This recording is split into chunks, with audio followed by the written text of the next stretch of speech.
Hernán Cuadrado Cortés, historiador, fotógrafo, bienvenido a La Orilla. Muchas gracias por la invitación. Antes que esté dividido en municipios, partidos, ¿cómo era esta zona? Bueno, esta zona era de grandes extensiones de campo. La división natural era el río Salado, y del río Salado hacia el sur era como que era territorio de los nativos y nadie se animaba a cruzar ese límite hasta ahí. Pero allá por 1750 los misioneros jesuitas, Wagner, Strobel, Querini, toda la mayoría de las calles que llevan el nombre de San Bernardo, incursionaron y llegaron con una misión de la purísima concepción de los indios pampas.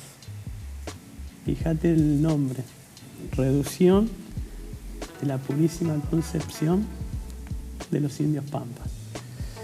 Y bueno, ellos se instalaron en la parte donde hoy es Castelli, en 1750. Se instalaron ahí, estuvieron aproximadamente entre 8 y 10 años. La misión esa fue maloneada 2 o 3 veces, hasta que decidieron salir de ese lugar e instalarse en lo que hoy es Sierra de los Padres, en Mar del Plata.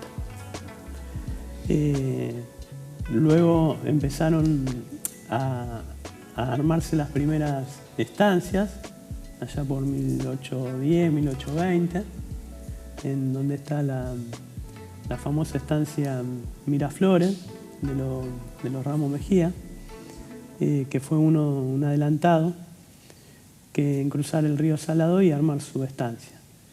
Un poquito después vino la famosa estancia de los ingleses, que para mí es una de las más importantes y la más linda de nuestra zona, ya que está acá en el partido de General Lavalle. Y el motivo de que se empiecen a instalar esas estancias, ¿cuál es?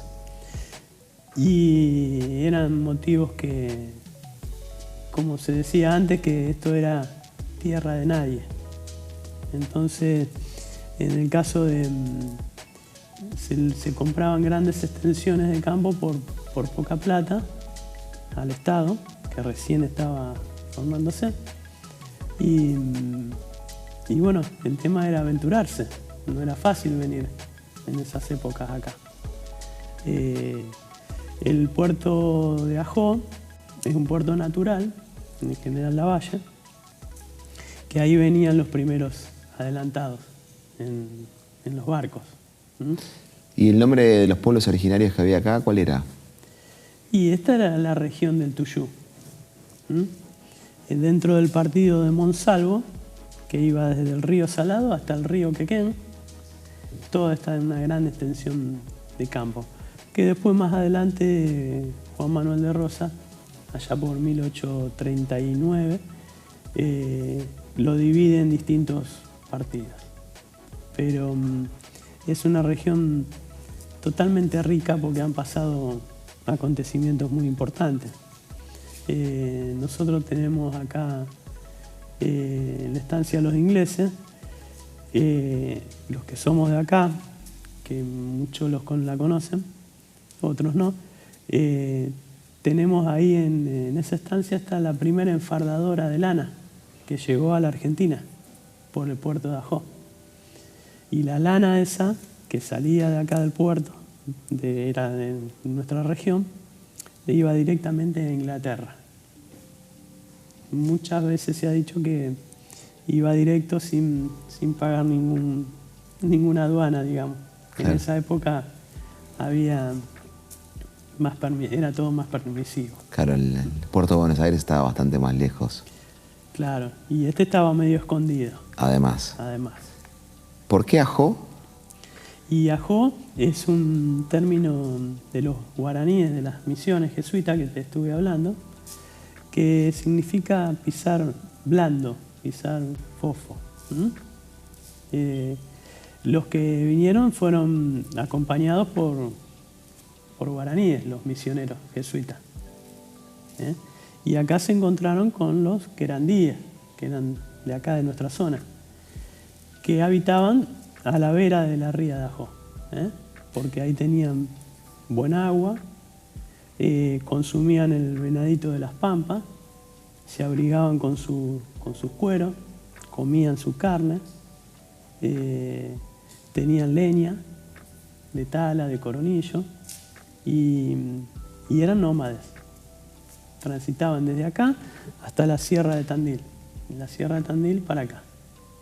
Y todos los años en Tandil se armaban todos los pueblos nómades e intercambiaban sus mercaderías. Un poquito más hacia adelante, el puerto empieza a tener un intercambio, si querés, comercial con la metrópoli, que sería Inglaterra en ese entonces. ¿Qué salía del puerto y qué entraba al puerto? Bueno, salía, había 3 saladeros de Pedro Luro, muy importante, y salía el famoso tasajo, que era carne secada al sol, y esa carne era llevada a Cuba y para alimento de los esclavos, y también al norte de Brasil, y todo salía de acá, el famoso tasajo. Bueno, también salía el pescado, que todavía hay algunas técnicas de ahumado, que se siguen haciendo después de más de 100 años ahí en el puerto de San Clemente del Tuyú. Y bueno, y los barcos traían materiales, traían en lastre piedras, que todavía en General Lavalle se ven en algunas edificaciones, las tejas marsellanas de Francia, de Inglaterra, o las pinoteas para las construcciones de las primeras casas. Eso es lo que traía. Y se llevaban materia prima de acá hacia allá. Y bueno, la estancia tuvo un auge muy importante, porque Richard Newton, que era un administrador en un momento de la estancia, fue el que trajo el alambrado acá, a la Argentina. Él estaba también radicado en Chascomús, pero atendía una de las estancias de los Gibson, y trajo el alambrado.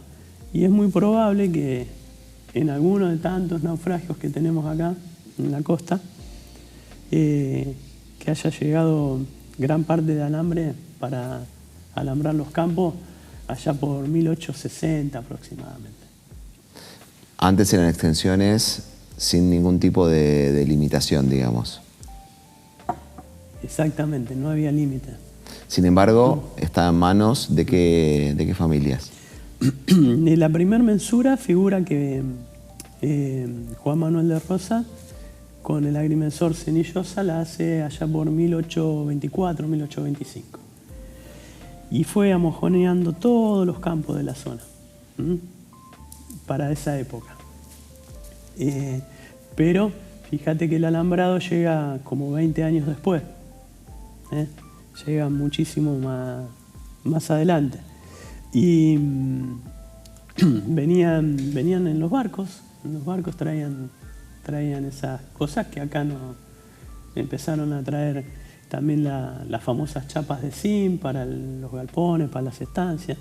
Y el auge que trajo todo a la región fue el ferrocarril. Primero en barco y después en el ferrocarril. Te consulto, en la zona costera del Partido de la Costa hay un montón de naufragios. ¿A qué responden? ¿Por qué? Bueno, responden a que esta era una ruta obligada hacia llegar al Pacífico por el Estrecho de Magallanes, y hay muchísimos naufragios que conocemos y otros que no conocemos.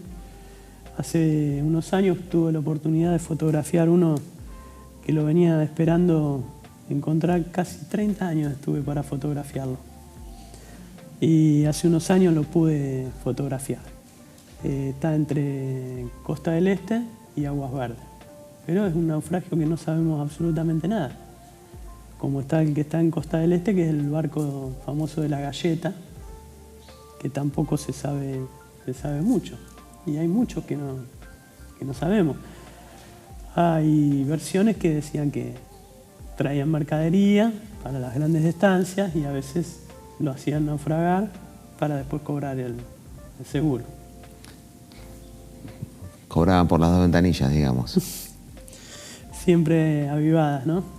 Sí, siempre avivadas. Cuando se hacían los desplazamientos de los animales, ¿cómo era ese desplazamiento? Me imagino desde extensiones que estaban más lejos del puerto. Me imagino que el ganado iba en pie. Claro, esas grandes arreos iban de la región hasta lo que es el puerto de la Valle, donde estaban los saladeros. Bueno, y ahí había los primeros, digamos, frigoríficos al aire libre, porque ahí mataban y ahí cortaban y ahí secaban la carne que luego la exportaban. En esas extensiones que decís vos,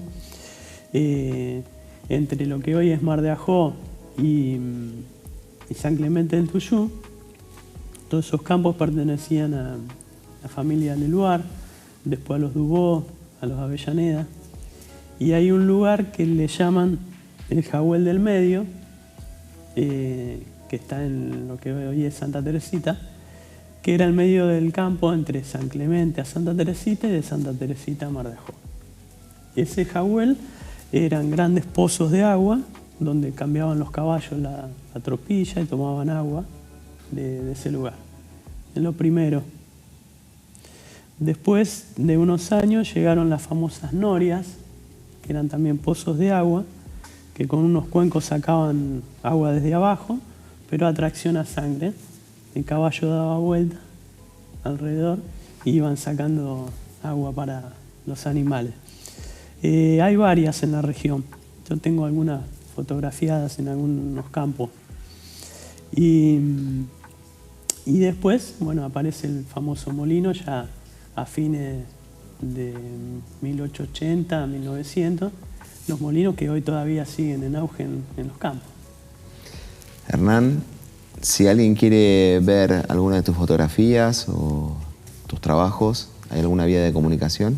Sí, pueden a través del Facebook, Hernán Cuadrado Cortés, se contactan conmigo y yo les puedo dar información gentilmente sin guardar nada, porque realmente toda la historia hay que conocerla, hay que quererla, hay que arraigarse al lugar tan importante, tantas cosas, tantos sucesos tan importantes de la región que han pasado que la gente lo tiene que saber. Muchísimas gracias. De nada.